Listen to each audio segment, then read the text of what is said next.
देखिए, आज का हमारा टॉपिक है इन्वायरमेंटल फैक्टर, पर्यावरणीय कारक। इकोलॉजी जीवों के अपने बाह्य वातावरण से अंतर संबंधों का अध्ययन है। आप जान चुके हैं इस बात को। जीव के बाहर के वातावरण इन्वायरमेंट में अन्य जीव, जलमंडल, थलमंडल, वायुमंडल सभी शामिल हैं। पृथ्वी के बाहर से आने वाले प्रकाश व विकिरण भी जीवन को प्रभावित करते हैं।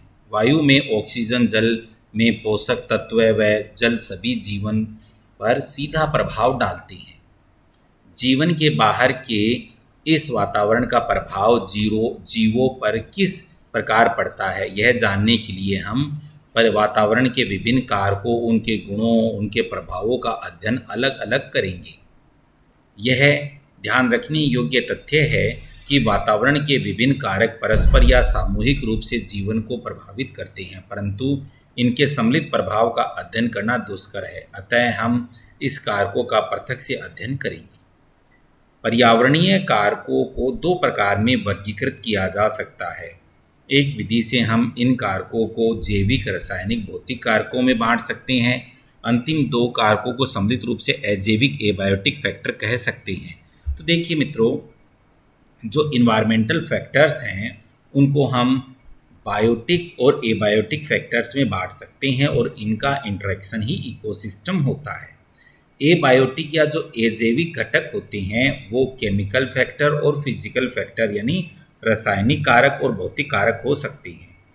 दूसरी विधि में हम इन वातावरणीय कारकों को निम्न चार प्रमुख कारक समूह में बांट सकते हैं। Climatic factor, topographic factor, edaphic factor, ये तीनों अजैविक घटक होते हैं और बायोटिक फैक्टर जैविक घटक जिसमें सजीवों को हम लेते हैं।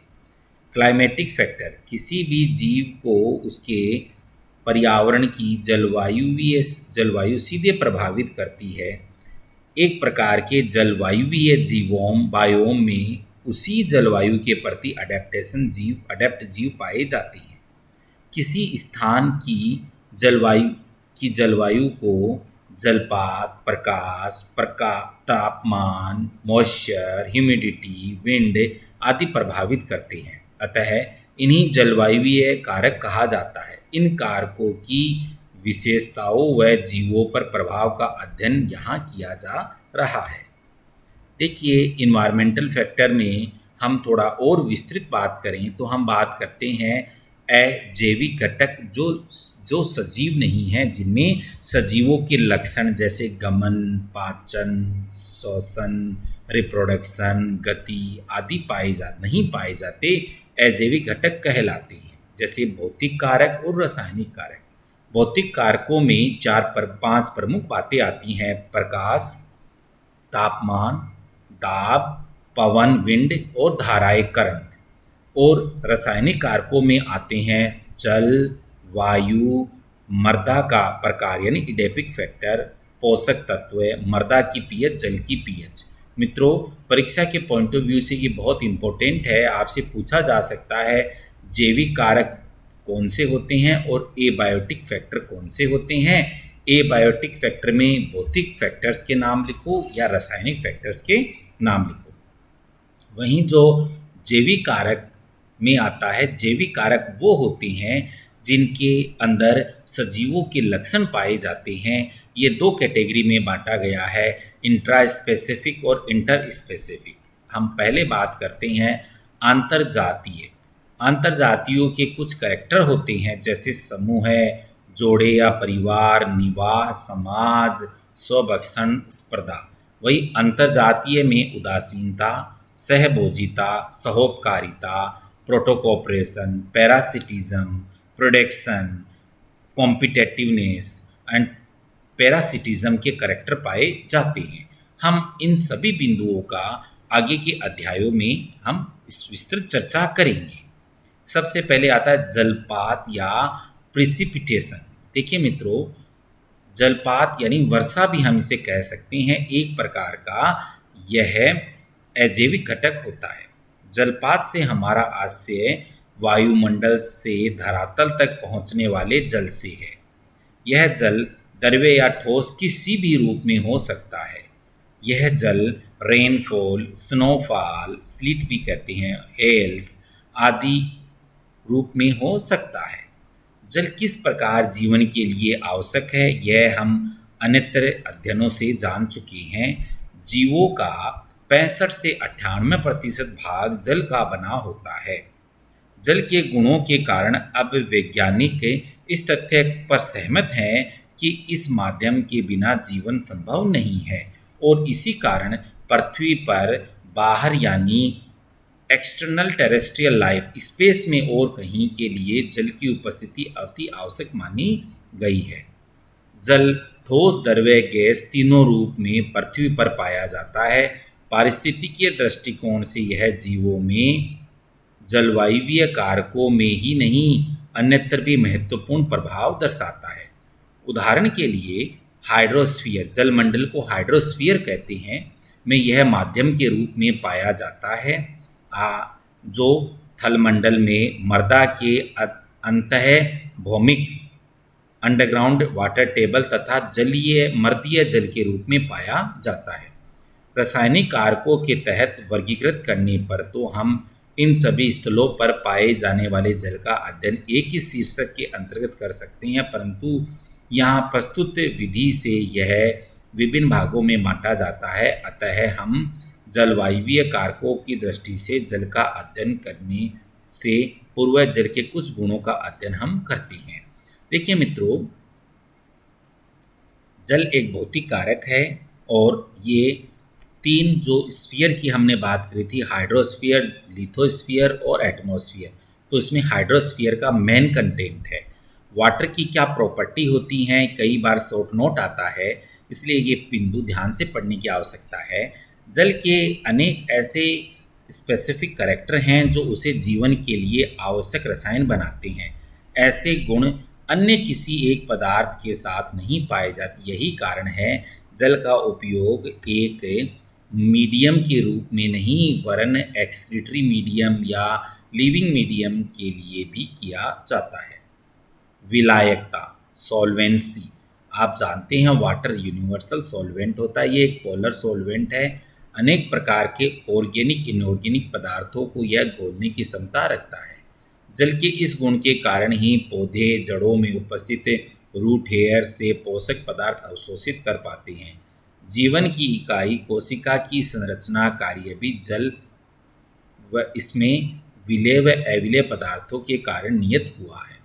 हीट ऑफ वेपोराइजेशन, जल एक ऐसा तरल है जिसको वाष्पीकृत करने के लिए अन्य माध्यम की तुलना में अधिक ऊष्मा की आवश्यकता होती है।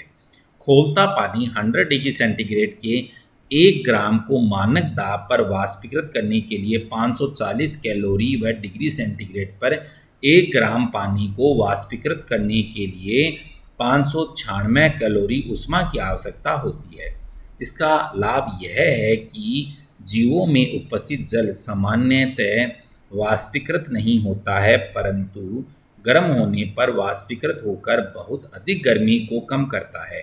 इसी कारण जीवों को अपना ताप नियंत्रण रखने में मदद मिलती है। मित्रों, आप जानते हैं हमें पसीना आता है तो वो पसीना हमारा थर्मो रेगुलेशन करता है, हमारी स्किन और बॉडी के ताप का नियंत्रण करता है। तो पसीने में वाटर मैन कंटेंट होता है साल्ट के साथ।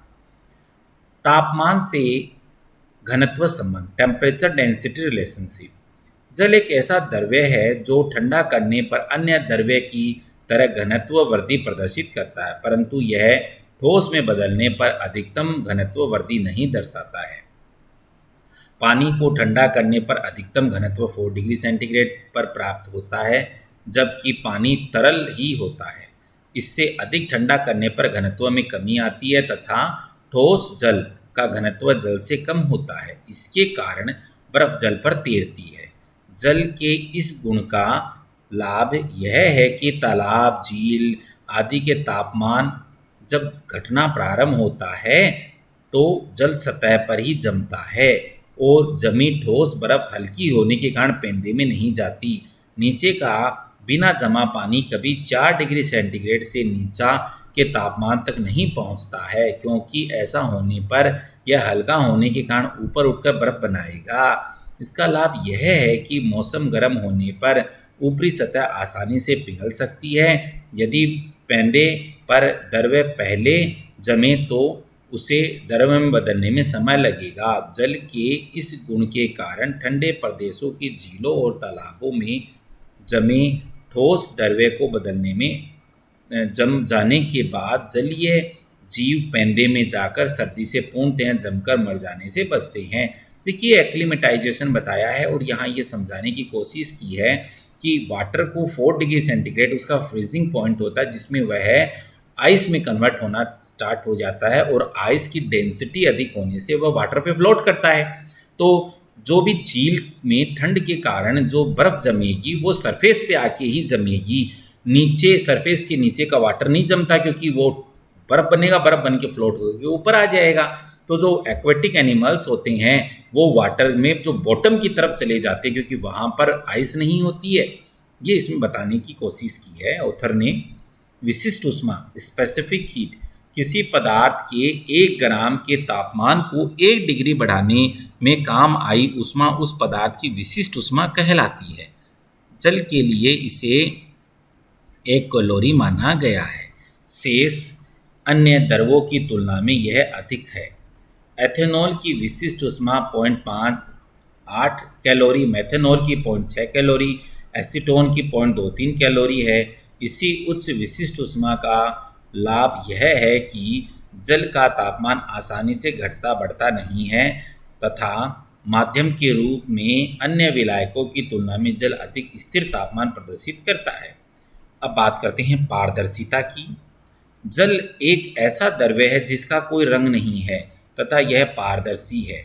इस कारण इस माध्यम में प्रकाश जा सकता है। इसका लाभ यह है कि जलीय आवासों में न सिर्फ जंतु प्रकाश संवेदी अंगों का उपयोग कर सकते हैं, वरन प्रकाश के कारण यह पौधे प्रकाश संश्लेषण भी कर सकते हैं तथा सौर ऊर्जा के उपयोग में लाई जा सकने